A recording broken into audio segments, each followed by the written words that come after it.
하나님은 행복하신데 그 자녀들이 만약에 나는 행복하지 못해요 하면은 그거 좀 이상하잖아요.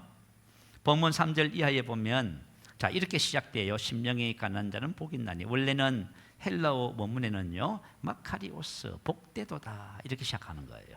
모든 그죠 말씀 앞에 마카리오스가 먼저 시작돼요. 자 복되도다.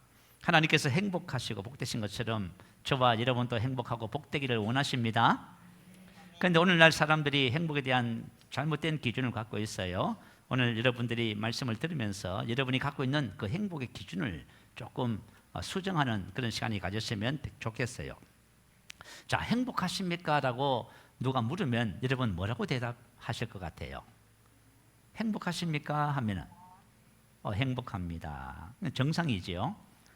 그리스도 안에서 우리가 행복한 것은 정상적인 삶의 모습입니다. 갓 결혼한 형제에게 물어봤어요. 뭘 원하세요? 했더니 행복이라고 말합니다. 그래서 오늘날 젊은이들이 대부분 뭘 원하세요? 행복을 원합니다. 그래서 행복을 위한 사람들의 접근 방식이 있어요. 그것을 살펴볼게요. 혹시 여러분도 세상적인 접근 방식으로 행복을 접근하고 계시는지 아닌지를 한번 분별해 보시기 바래요. 자, 네이클로버가 있습니다. 일명 토끼풀이지요. 지금은 그걸 잘 아는 것 같아요. 우리 옛날에는 학교 다닐 적에요 토끼풀만 있으면 뭘 찾았어요? 네이클로버. 네이클로버를 열심히 찾았어요. 그 찾으면요 무슨 보물을 발견한 것처럼 그걸 정성스럽게 책 속에다가 집어넣어서 바짝 말려가지고 그죠? 이걸 보관하고요. 자, 왜 사람들이 네이클로버를 찾아요? 네이클로버의 꽃말이 행운입니다. 그래서 사람들은 열심히 행운을 찾습니다. 자, 그러면은 행운을 찾으면서 우리 발에 수없이 밟히는 세이클로버가 있어요. 그 꽃말이 뭐지요? 행복. 혹시 여러분들이 만약에 인생을 살면서 행운을 바라보잖아요. 그러면 여러분 일상생활 속에 이 모든 것이 행복이에요. 아시겠죠? 그런데 여러분이 전혀 행복을 누리지 못하고 살아가요. 왜냐하면 행운을 잡아야 되잖아요. 그래서 행운을 잡는 마음을 가지고 있으면 행복이 전부 다 발에 밟히는 거예요. 여러분이 매일 삶 속에서 주어지는 행복을 누리시기 바래요. 행복에 관한 영국 속담이 있어요. 하루만 행복하려면 이발을 하라. 그러니까 일주일 동안 행복하려면 뭘 하라? 결혼을 하래요. 세상에 아니 결혼이 행복이 일주일밖에 안 돼요. 이 심각합니다. 그러면 한 달을 행복하려면요. 한 달을 행복하면 말을 사라 옛날에. 지금은 자동차를 사라 그래요. 그럼 평생 행복하려면 정직하여라. 정직한 사람은 신의 가장 고귀한 작품이다. 이렇게 영국 사람들은 이해를 했다고 합니다. 자, 우리 한국인들의 행복은 어디 있을까요? 자, 여러분 한번 생각해 봐요. 자, 나의 행복은 어디 있을까? 한국인들의 행복은 물질 돈에 있다고 합니다. 미국 여론조사 기관 프리서치 센터에서요 2021년 봄에 한국인을 포함해서 세계 17개국 18,850명을 대상으로 조사한 결과입니다. 그런데 물질적 행복이 1순위인 경우는 우리 대한민국이 유일하대요. 우리 대한민국은 뭐예요? 행복의 1순위는 물질이다, 돈이다 이렇게. 미국, 일본, 영국, 그리스 가족 1위예요. 그리고 친구는 미국, 영국 2위고요. 그래서 우리는 우리 행복의 순위 1위가 물질, 돈이기 때문에 부모, 형제, 또 일가 친척, 또 내지는 우리가 친구, 동업자 이 모든 것을 한순간에 뭐처럼 할 수 있어요? 인연을 끊어버릴 수도 있어요. 뭐 때문에? 돈 때문에. 혹시 여러분 돈 때문에 인연 끊었으면 오늘 회개하셔야 돼요. 이 돈 때문에 인연을 끊어버려요. 우리는 이게 무서운 거예요. 돈은 정말 필요를 충족시키고 불행을 막아줄 수 있는 좋은 도구인 것은 분명해요. 반면에 돈을 가지고 행복을 살 수 있나요? 여러분 돈 가지고 행복 못 사는 거예요. 돈으로 행복을 살 수 있다면 아마 대한민국 사람들이 세상에서 제일 행복할 거예요. 왜 그러냐면은 1953년도에 우리 대한민국의 1인 국민소득이 66달러. 그때 당시에요. 캄보디아가 118달러, 아프리카 가나가 있지요. 208달러. 우리 작년에 1인당 국민소득이 얼마예요?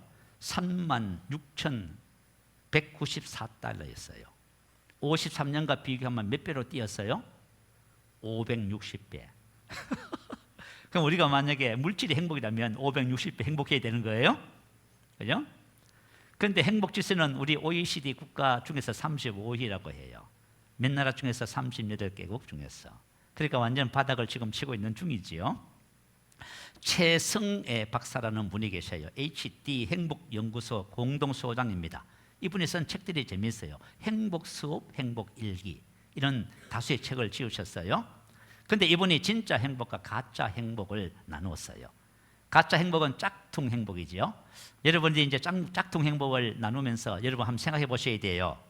나는 지금 짝퉁 행복에 목숨을 걸고 있지 않는가 한번 분별해 보세요. 자, 짝퉁 행복 첫 번째, 조건부 행복. 내가 돈이 많이 있다면, 얼굴이 이쁘다면, 좋은 직장을 갖고 있다면, 공부를 잘한다면, 이렇게 해서 뭐뭐 하면이라는 조건을 걸고요. 그러면 내가 행복해질 것이다. 이렇게 생각해요. 다 짝퉁 행복입니다. 그러면 지금 행복하지 않는 이유가 뭐예요? 돈이 없었어요? 공부를 못해서? 좋은 직장을 갖지 못해서? 만약에 여러분 이렇게 생각하면 여러분 평생 행복하기는 이제 걸러 먹었네. 자, 행복은 여러분 무엇을 가지면이 아니라 지금 행복하셔야만 합니다. 지금 행복하지 않는 이유를 그렇게 만약에 여러분 생각하고 있다면 평생 이제 불행한 삶을 사는 거예요. 이제 학생들이 청소년들의 상담소를 많이 찾는답니다. 그러면 소장님이 늘 그죠 청소년들에게 물어보는 질문이 있대요. 혹시 소원이 뭐니 하고 묻는답니다. 그러면 대부분의 청소년들이 뭐라고 대답을 해요? 돈이 많았으면 좋겠습니다. 뭐가 많았으면요? 얼마나 많았으면 좋겠니? 몰라요. 그냥 돈이 많았으면 좋겠어요. 무조건 많았으면 좋겠어요. 이게 우리 부모들이 자녀들에게 심어준 마음이에요. 그죠? 그 돈. 자, 그러면 그 돈 가지고 뭘 하려고 하니? 나 혼자 아무런 간섭을 받지 않고 하고 싶은 것 다 하고 사고 싶은 거 다 사고 그렇게 놀다가 죽는 거요. 기가 막힌 일이야. 우리 청소년들의 마음에 이런 마음이 있어요. 이거 심각한 문제예요. 어른들의 사고방식이 자녀들에게 전이된 거예요. 흥사단 투명사회운동본부 윤리연구센터에서요 전국 초중고등학생 설문조사를 매년 해요. 2013년도 10월 10일 설문조사한 것을 발표했어요. 전국에 2만 1,000명 대상을 가지고 조사한 거예요.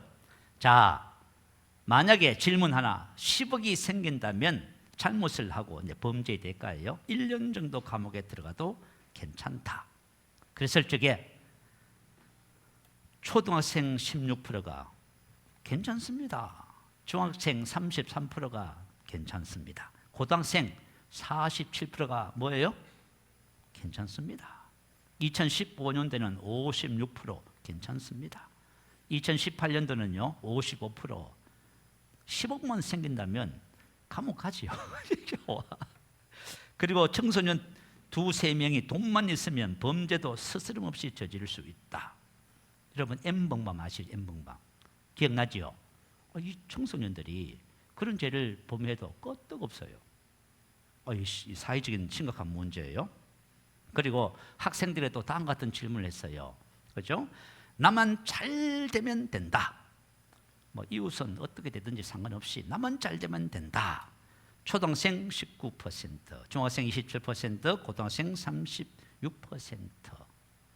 자, 우리도 잘 청소년들 지금 세대를 잘 몰라요. 그죠? 지금 세대 아이들이 우리 자녀들이 무슨 마음을 품고 있는지 여러분 한번 들여다 봐야 되는 거예요. 들여다 봐야 돼요. 자, 하버드대에서 행복 연구를 실시했어요. 연구 기간은 총 85년. 1938년부터 2023년도까지 다양한 계층, 주로 이제 하버드대 학생들 중에서 724명을 뽑아서 2년마다 인터뷰를 한 거예요. 2년마다 매일 그 사람에게 계속 인터뷰를 했어요. 하버드 의대 정신과 교수 로버트 웰딩어 교수님이요. 85년간 데이터를 중심으로 해서 무엇이 행복을 결정하는가에 대한 연구 결과를 발표를 했어요. 행복은 돈, 성공, 성취, 명예, 학력에 있다 없다? 있지 않았다. 그럼 뭐지요? 행복한 삶의 비결은요? 여러분, 인간관계. 할렐루야. 결론을 냈어요. 행복한 삶은 어디 있어요? 인간관계 있어요. 그런데 우리는요, 우리는 왜 행복지수가 낮아요? 돈, 성공, 경쟁한다고 인간관계 다 해쳐버렸는데요. 부모, 형제, 자매도 그냥, 그죠? 그냥 관계를 끊고 살아요, 우리. 그죠? 이게 심각한 문제가 생겼어요. 바로 행복은 사람과 사람과의 관계에 있다, 그 말입니다. 그러면 관계의 핵심은 뭘까요? 인격이라고 하는 거예요. 여러분, 팔복의 핵심이 뭐예요? 팔복의 핵심은 인격이에요. 아시겠죠? 여러분, 우리가 하나님과의 관계라든가 모든 관계의 핵심은 우리 인격이 있는 거예요. 그 인격이 되게 중요한 거예요. 자, 우리가 지금 교회에서 옛 사람을 먹고 새 사람 있잖아요. 예수의 인격을 가지는 거예요, 여러분. 여러분, 이걸 만약에 소홀히 했다면은 여러분에게는 별로 그리스도 안에서 주어지는 하나님의 영광을 많이 경험하지 못하게 될 거예요. 자, 그래서 이분이, 그죠? 첫 번째, 그죠? 조건, 짝퉁 행복이 뭐라고요? 조건부 행복입니다. 두 번째 짝퉁 행복은요, 남과 비교해서 우월을 가리는 행복. 내가 남보다 잘났으니까. 나는 큰 집에 살고 큰 차를 가지고 있고, 그죠? 남들이 부르는 명품 가방, 시계, 옷을 가지고 있으니까 등등. 자기를 가시하는 거예요. 요즘 이제 사람들이 돈이 있으면 자기를 가시하지요. 그래서 이제 그것을 가지고, 그죠? 남과 비교해서 우울하니까 나는 행복하다. 이 짝퉁 행복입니다. 이거 진정한 행복 아니에요. 사람은 남과 비교하는 순간 어떻게 돼요? 불행해지기 시작하는 거예요. 내가 많이 가졌어, 비교한다. 없었어, 비교한다. 불행해지기 시작하는 거예요. 세 번째 짝퉁 행복은요, 찰나의 행복. 지금은 너무 좋고 행복해요. 하지만 찰나 행복이에요. 그죠? 조금 후에 내일 그 다음날 어떻게 될지 몰라요. 이 진짜 행복 아닙니다. 네 번째 짝퉁 행복은요, 나만 행복하면 된다는 행복. 나를 행복하게 하기 위해서 주변 사람들을 힘들게 하고 어렵게 하고, 이기적인 것이지요. 그런데 우리가 성경적인 원리는 그래요. 내가 행복하면 나를 통해서 주변 사람들이 다 행복해지지요. 이게 참 신기해요. 예수님이 뭘 하셨어요? 내 이웃을 뭐처럼 사랑하라? 그래요. 내가 나를 사랑하지 못하면 이웃 사랑 못해요. 아시겠죠? 내가 행복하면 어떻게 돼요? 이 행복이 나를 통해서 바이러스처럼 번져나가는 거예요. 그래서 우리가 정말 그리스도인들이 행복하잖아요. 그러면 가는 곳마다 사람들에게 행복을 심어줘요. 근데 내가 행복하지 않으면요, 가는 곳마다 사람들을 불행하게 만들어. 그래서 짝퉁 행복은 나만 행복하면 된다는 건 있을 수 없는 거예요. 원래부터 행복은 그런 거예요. 그런데 우리 이제 주로 이제 어머니들이 딸을 시집 보내면서 하는 말이 뭐예요? 나는 너 아빠 만나서 이렇게 평생을 불행하게 살았는데 너는 어떻게 살아라고? 아이고, 봐요. 그러면 그 딸이 행복하겠어요, 도대체? 한번 생각해 봐요. 그죠? 불행한 삶, 엄마의 불행한 삶을 봤는데 딸이 행복하겠어요? 안 돼요. 여러분, 그렇게 하면 안 되는 겁니다. 자, 마지막 짝퉁 행복이 뭐냐면 행복한 척하는 행복이에요. 자, 행복하지 않는데 행복한 척해요. 그죠? 다시 만족한 척하면서 자기를 가짜의 표정을 짓거나 가짜의 감정을 가지고 자기나 남을 속인다면 그것은 짝퉁 행복이 되는 것입니다. 굳이 그럴 필요 없어요. 힘들면 힘들다고 해야 되고요. 감사하면 감사하다 하고 그것도 좋아요. 그죠? 그러면서 함께 서로 나누면서 행복을 찾아가면 되잖아. 그죠? 자, 그래서 만약에 저와 여러분이 행복한 척하고 만족한 척하면은 사람들이 보려고 그렇게 하면 그분은 행복하기 힘듭니다. 아시겠죠? 그거 하지 마셔야 돼요. 내가 지금 짝퉁 행복에 빠져 있지 않는지를 분별해야만 합니다. 하버드대의 85년간의 그 연구 발표는 신뢰성이 있는 거예요. 여러분 잘 기억하셔야 돼요. 자, 여러분, 행복은 이런 외적인 것에 있지 않아요. 외적인 것에 있지 않아요. 행복은 어디 있냐면은 바로 관계 속에 있어요. 아시겠죠? 우리 학교에 가면 학생들, 부모들이 청소년들을 제일 많이 속이는 것이 있어요. 인류대학 가면 행복하다. 물론 인류대학 가면 좋지요. 근데 이분이 박사님이 연구를 해봤어요. 명문대 간 아이들을 연구해봤더니 좋은 대학을 갔어요. 갔는데 좋은 대학 가는 거하고 행복하고는 아무 상관없어요. 아시겠죠? 좋은 대학을 가지 말라고 하는 건 아니에요. 가야 돼요. 근데 행복하고는 무슨 관계가 있냐 그 말이에요. 우리는 아이들을 속여요. 너 공부 잘해서 좋은 대학 가면, 지금은 좀 힘들고 어렵지만은 좋은 대학 가면 그때부터 행복하다고 해요. 그런데 명문대를 갔는데 아이들 조사해 보니까 딱 며칠 행복해요? 딱 요만큼. 며칠이에요? 요만큼 행복하고 다시 현실로 돌아와요. 그러니까 우리 마음에 행복할 수 있는 DNA를 못 만들었어. 무슨 말인지 알겠지요? 우리가 행복한 DNA를 만들어야 되는 거예요. 그래서 딱 지금 우리는 뭐 복권 당첨되면은 이제 얼마를 생각해요? 뭐 한 10억, 20억. 근데 저 미국이라든가 호주 이런 데 가면요, 복권 당첨되면 얼마를 받아요? 2,500억. 근데 2,500억 이렇게 받은 사람들을 1년 전부 다 조사를 해봤더니 그분들이 그죠, 2,500을 복권을 그죠, 그 금액을 받아서 너무 행복했대요. 얼마 동안? 1년 동안. 무슨 지 알겠지요? 그러니까 여러분들이 너무 쓸데없는 것에 목숨 걸지 마세요. 그래서 저봐 여러분, 나는 그저 돈이 없다, 못생겼다, 학력도 가진 것도 없고, 여러분 자신을 괴롭히지 마세요. 아시겠죠? 왜 우리가 우리 자신을 스스로 괴롭히냐 그 말이에요. 그리고 이걸 자녀들에게 다른 사람에 강요하지 말아요. 아시겠죠? 그걸 하면 진짜 행복에서 멀어져요. 자, 행복은 관계 우선에 있어요. 관계 우선의 삶이 있어요. 야, 여러분 한번 생각해 봐요. 여러분 뭐 때문에 관계를 해쳤다? 안 돼요. 관계가 행복을 갖다 준다. 자, 관계의 본질은 먼저 우리가 누구와의 관계예요? 하나님과의 관계지요. 여러분 이제 하나님의 행복에 대해서 이제 우리 같이 나눌 거예요. 하나님의 행복론, 왜 행복한가? 자, 3절 우리 한 절 말씀만 오늘 나누겠습니다. 심령이 가난한 자는 복이 있나니 천국이 그들의 것이며. 왜 행복해요? 천국이 그들의 것이어서 그렇습니다. 천국이 그들의 것이요. 여기서 말씀하시는 천국은 천하늘 국 왕국, 하나님의 통치를 말해요. 하나님의 통치가 어디에 임했어요? 우리 심령 속에 임했지요. 그 심이요 임, 현재 시제예요. 죽어서 천국 가는 거 아닙니다. 지금 여러분이 지금 뭘 해야 돼요? 여러분 안에 천국이 임했어요. 할렐루야. 천국을 임했어. 이 천국을 누리는 자가 행복한 자다 그 말이에요. 각 사람이 천국을 누리는 것이 왜 행복인가? 자, 로마서 14장 17절 말씀 올려주세요. 같이 읽어보겠습니다. 시작. 하나님의 나라는 먹는 것과 마시는 것이 아니요 오직 성령 안에서 의와 평강과 희락이라. 나라 왕국이에요. 왕국 바실 레히야. 우리 전문 나라 이렇게 천국 이렇게 뭐 기록해 놨어요. 그래서 우리 생각에는 죽어서 가는구나. 아니에요.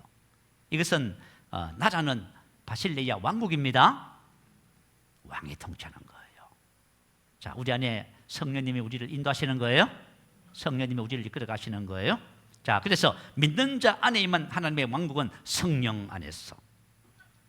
하나님의 왕국의 실제적인 모습은 말이죠, 성령의 인도받는 삶이라고 말씀하고 있습니다. 또 우리가 안에 성령님이 계셔서 성령님이 나를. 근데 여러분, 예수님께서 누구든지 목마르든 내게로 와서 마시라 그러셨지요. 성령을 통해서 배에서 뭐가 흘러나와요? 생수의 강이. 자, 이제 생수의 강을 우리가 배울 거예요. 생수의 강. 하나님의 왕국의 실제적 모습은 성령의 인도받는 삶입니다.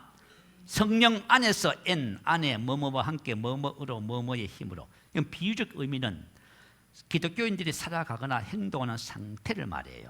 자, 우리는 어떻게 살아가요? 성령 안에서 살아갑니다. 자, 천국이 왕국이 임했는데 성령 안에서 살아가는 삶을 배우셔야 돼요.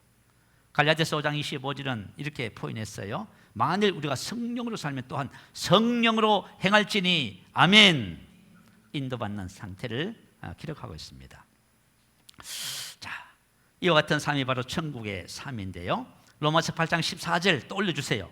우리 큰 소리로 한번 읽어보겠습니다. 시작. 무릇 하나님의 영으로 인도함을 받는 사람은 곧 하나님의 아들. 자, 사도 바울이 예수님의 십자가의 보혈 그리고 죽으심과 부활을 장황하게 3장부터 8장까지 쭉 설명을 합니다. 그리고 나서 최종 결론이 뭐예요? 왕국의 삶이에요. 왕국. 성령의 인도를 받는. 하나님의 나라는 성령 안에 있습니다. 아시겠죠? 여러분 이걸 만약에 놓쳤으면 여러분 하나님이 주신 왕국을 놓쳤어요. 자, 복음의 핵심은, 복음의 결론은 왕국입니다. 그리고 왕국의 삶을 살아가는 거예요. 내가 이제 왕국의 삶을 살아요. 그러면 나를 통해서 뭐가 드러납니까? 하나님의 왕국이 드러나요, 세상에. 여러분 만약에 믿지 않는 가족이 있어도요, 여러분을 통해서 왕국의 실제를 보게 되는 거예요. 그리고 여러분 직장에서 왕국의 실제를 여러분이 보여주는 자예요. 사실은 사도행전 2장에 보면은 그죠? 많은 사람이, 세상에 많은 사람들이 구원을 받아요. 구원을 받는데 그죠? 사도를 통해서 막 기적이 나타나고, 물론 그것을 통해서도 많은 영혼이 구원을 받았어요. 근데 또 어떤 모습으로 구원을 받냐면 사도행전 2장에 보면요, 또 하나님을 찬미하며 또 온 백성에게 칭송을 받으니 주께서 구원받는 사람을 날마다 더하게 하시니라. 아멘. 저와 여러분의 그리스도의 향기 편지예요. 저와 여러분의 삶이 많은 영혼을 구원하는 거예요. 여러분, 이 세상 속에 왕국이 왔어요. 하나님 나라가 임했어요. 그것이 하나님 나라가 우리 안에 있어, 그죠? 이게 막 드러나기 시작하는 거야. 그랬을 적에 사람들이 하나님 나라로 들어오는 거예요, 여러분. 자, 왕국 복음을 주셨어요. 우리 성경을 가지고 계신 분은 마태복음 3장 1절을 한번 보세요. 그때의 세례 요한이 이르러 유대 강야에서 전파하여 말하되 회개하라 천국이 가까이 왔느니라 하였어요. 자, 세례 요한이 전한 메시지의 첫 번째가 뭐예요? 천국 왕국 복음이에요. 왕국. 그죠? 하나님 나라의 복음은 왕국 복음이에요.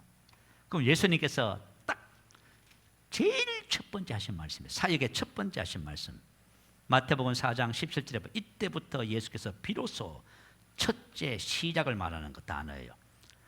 딱 시작점이 뭐예요? 전파하여 이르시되 회개하라. 하늘 왕국이 가까이 왔다. 할렐루야. 뭐가 왔어요? 왕국. 그래서 저와 여러분이 어디로 들어갔어요? 왕국으로 들어간 거예요. 왕국이 우리 안에 임한 거예요. 우리가 성령의 인도로, 성령님이 우리를 인도하시고요, 왕의 통치가 실현되면요, 우리 안에 나타나는 것이 있어요. 그게 세 가지예요.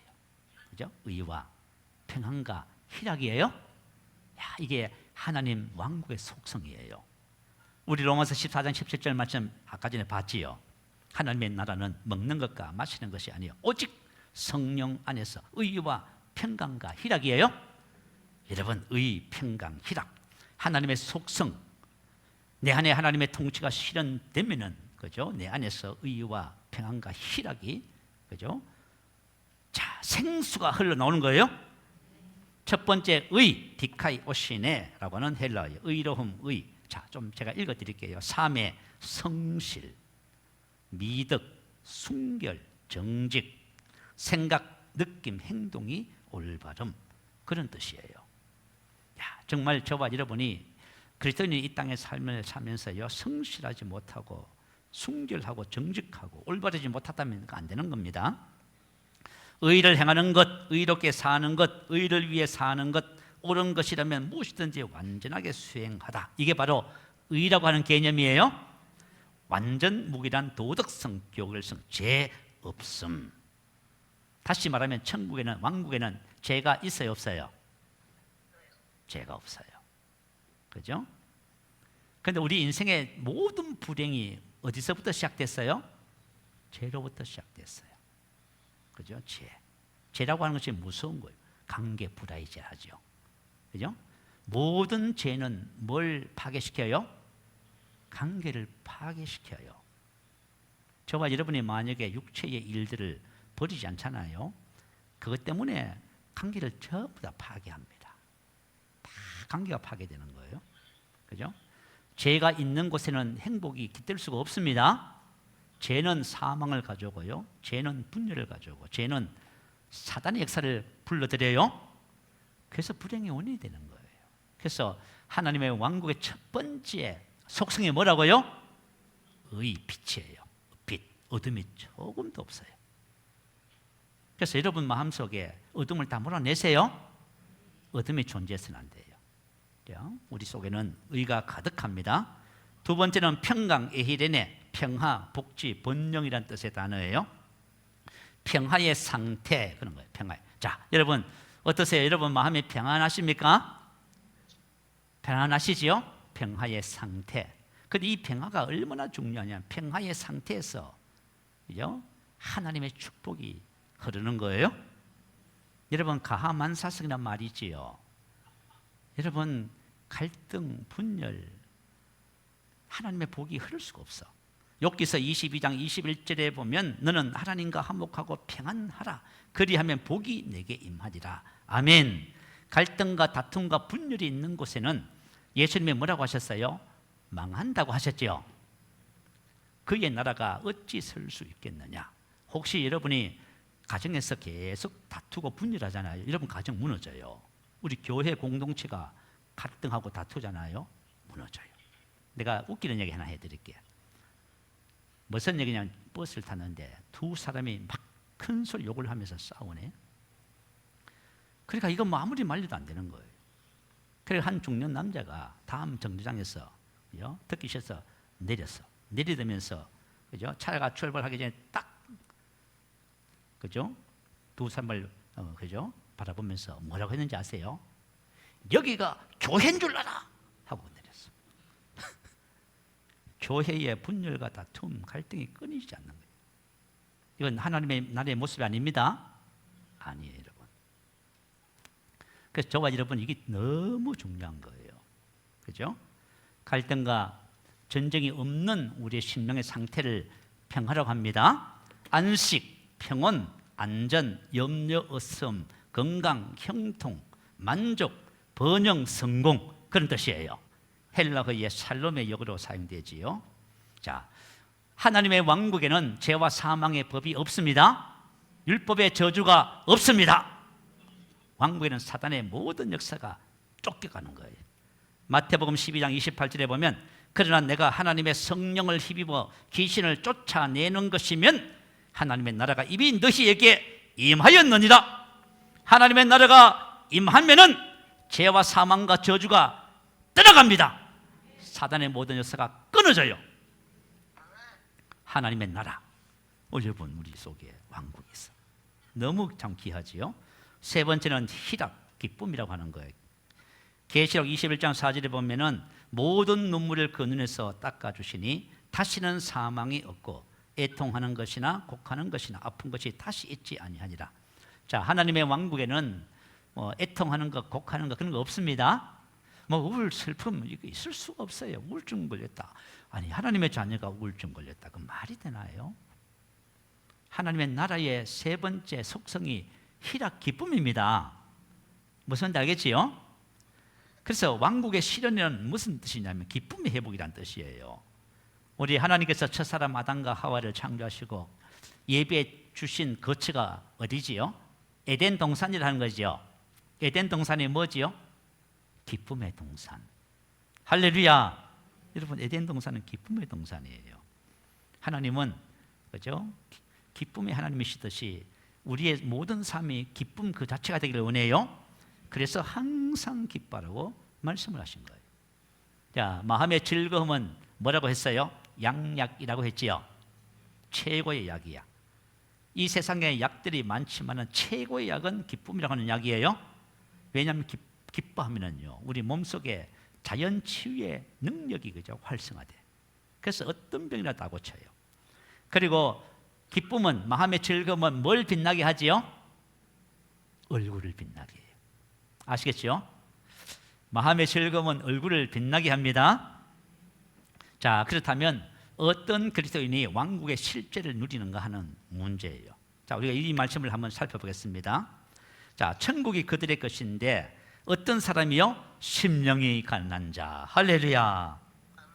여러분, 심령이 가난한 자가 천국을 누리게 되는 거예요. 여기서 말하는 심령은 우리 인간의 마음을 얘기하지 않아요. 이것은 푸뉴마, 영, 성령을 영을 말해요. 영이 가난한 것을 말해요. 가난하다는 말은 푸트코스, 거지가 될 만큼 가난하여 남의 도움을 필요로 할 정도로 가난한 사람. 다시 말하면 남의 도움이 없이는 절대로 살 수 없는 상태를 말해요. 스스로 아무것도 할 수 없는 상태. 스스로 너무 가난해서, 그죠? 어떻게 할 수가 없는 상태를 말해요. 자, 심령이 가난한 자. 킹 흠정역에서는요, 영이 가난한 자들은 이렇게 번역해 놨어. 이게 성경적인 번역이에요. 자, 우리 영이 가난하다. 그 영이 가난한 것은 무슨 뜻이냐면 자신의 실체를, 본질을, 그죠? 깨닫는 거예요. 뭐예요? 영적 파탄을 깨닫는 거예요. 나의 영적 파탄. 사람들은요, 이 세상 사람들은 자기가 가진 육신적인 것 때문에요, 영적 실체를 발견하지 못해요. 만약에 그리스도인들이, 그죠? 하나님의 말씀 안에서 영적 실존을 발견하지 못하면 심령이 가난하게 되지 않아요. 자, 내가 영적으로 얼마나 파탄하고 얼마나 무가치한 존재인지를 깨닫는 거예요. 그래서 전적으로 누구만 의지해요? 하나님만 의지하는. 이게 바로 심령이 가난한 상태를 말해요. 심령이 가난한 자. 그 사도 바울이 이걸 발견했어요. 야, 여러분, 성경에 고백이 있어. 로마서 7장 14절이에요. 우리가 율법은 신령한 줄 알거니와. 사도 바울은 본인이 뭐랬어요? 나는 율법의 의로는 흠이 없습니다. 나는 육신적으로 자랑할 것이 많다고 했어요. 그는, 그죠? 아주 전통 이스라엘 유대인이고요. 가말리엘 학파 아주 최고의 공부를 했고요. 로마 시민권을 가지고 있었어요. 그리고 그는 바리새인이었고요. 그런데 뭘 깨달았어요?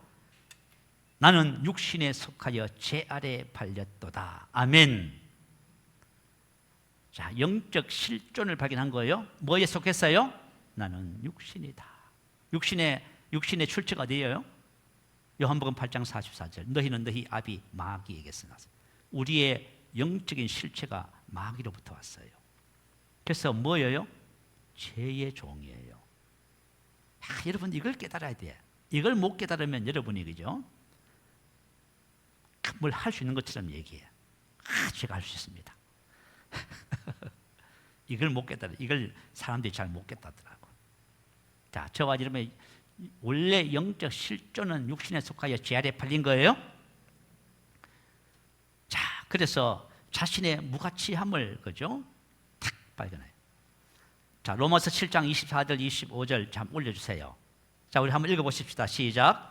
오호라, 나는 공고한 사람이로다. 이 사망의 몸에서 누가 나를 건져내라. 우리 주 예수 그리스도 하나님께 감사하리로다. 아멘. 여기까지 읽겠습니다. 오호라, 나는 공고한 사람이로다. 이 사망의 몸에서 누가 나를 건져내랴. 나는 공고한 자신의 무가치함을 이제 발견하는 거예요. 아, 나는 심히 부정하고 비천한 사람이구나. 근데 사도 바울 같은 사람이, 이렇게 대단한 사람이 이거 발견하기가 쉽지 않겠지요. 우리가 예수를 믿고 신앙생활 해봐도요, 자신의 영적 상태가 어땠는지를, 어떤 상태인지를 잘 몰라요. 그래서, 그죠? 왕국의 실제를 누리지 못해요. 그죠? 그래서 이 사망의 몸에서 누가 나를 건져내랴. 자, 우리는 죄의 종이지 사망의 몸을 갖고 있어요. 그러니까 얼마나 이게 말이죠, 참담해요. 이걸 발견하지 못해요. 이걸 발견해야 돼요. 야, 이거 발견해. 아니, 저도, 그죠? 신앙생활 하면서요, 어느 날인가 이걸 깨닫게 됐어요. 그래서 제가 늘 가끔씩 그러잖아요. 만약에 내가 내 인생을 살 적에 내가 살면 어떻게 돼요? 망한다지요. 내가 살면 망해요. 아시겠죠? 내가 만약에 산다고 생각해봐요. 그럼 얼마나 복잡해요. 그죠? 교회 문제, 성도 문제, 재정 문제, 뭐 가정 문제, 막 온갖 문제를 가지고 내가 사는 거예요. 왜냐하면 전부 내일이네. 그 내가 사니까 보니까 망하겠더라고. 내 안에 누가 사셔야 돼요? 맞아요. 여러분 안에 계신 예수 그리스도가 여러분의 생명과 주가 되셔야 됩니다. 그래야 내가 살겠구나. 야, 나의 실존을 발견했어요. 여러분 이게 너무 중요해요. 그래서 심령이 가난한 자가 되면은 사도 바울처럼 이렇게 고백해요. 우리 주 예수 그리스도로 말미암아 하나님께 감사하리로다. 할렐루야. 우리 주 예수 그리스도로 말미암아 하나님께 감사하는 거예요. 우리 인생의 삶의 답이 뭐예요? 우리 안에 계신 예수 그리스도예요. 여러분 딱 발견하시고, 여러분 이것을 딱 발견하면 주님만 의지하게 돼 있어요. 그래서 우리 지난주에 말씀 나눴지요. 믿음의 주여 온전케 하신 이인 누구를 바라보라? 예수를 바라보라. 자, 다른 어떤 것을 시선을 딱 돌려서 다른 어떤 것을 딱 주목하는 거예요. 저와 여러분 지금까지 바라봤던 모든 것에 눈을 돌리세요. 네 안에 계신 예수 그리스도에게 딱 고정하셔야 돼요. 사실은 우리가 지금 새로운 피조물의 계시의 복음을 나누면서 옛 사람을 얻고 새 사람을 입는 거, 이 모든 과정이 뭐예요? 자, 우리 성령의 인도받는 삶을 위해서 지금 다 하는 거예요. 이걸 여러분들이 쫓아가면은 이제 이렇게 이런 결론에 딱 도달하게 되어지는 것입니다. 자, 관계를 해치는 것이 있어요. 우리 성경에 보면 성령을 근심하게 하지 말라 이런 표현들이 있지요. 우리 안에 성령님이 계셔요. 그래서 성령님과 우리가 좋은 관계 속에서 그분의 인도를 받아야 돼요. 그런데 우리가 만약에 육체의 일을 안 버려, 그죠? 막 분을 내고 막 원망을 하고요, 막 이렇게 해, 막 용서하지 않고요. 그럼 어떻게 되겠어요? 그러면 저와 여러분 우리 안에 계신 성령님과 바른 관계에 들어가지 못합니다. 우리 요한복음 로마서 8장 5절 이하에 보면 육체의 사고방식은 뭐라 해요? 하나님과 원수가 되지요. 봐요. 그러니까 저와 여러분이 지금 우리가 나누고 있는 모든 말씀들이 왜 그걸 하라고 자꾸 하냐면 그거 해야 여러분 되는 거예요. 육체의 일들, 육체의 사고방식, 그거는요 우리 안에 계신 그분과, 그죠? 왕국의 삶을 근본적으로 파괴시켜요. 그런데서 성령님은 우리를 떠나지 않습니다. 떠나지 않지만 저와 여러분이 그분이 주시는 왕국의 의와, 그죠? 평안과 희락, 생수를 경험하지 못해. 그러니까 저와 여러분이 만약에 아무리 사막이 펼쳐져도 거기에 비가 오면 어떻게 돼요? 완전히 꽃이 피고 식물이 나고 다 하죠. 새들이, 벌들이 막 드러나요. 마찬가지 우리 인생의 삶에 하나님께서 말씀하시는 생수의 강이 흐르면 다 회복되는 거예요. 여러분 모든 것이 다 회복됩니다. 그리고 여러분 사람과의 관계를 해치는 것이 뭔지를 발견하셔요. 아주 부부같이 사는데 뭐 서로 힘들게 하고 불편하게 하네. 그걸 여러분 딱 끊으셔야 됩니다. 그걸 벗어버려야 돼요.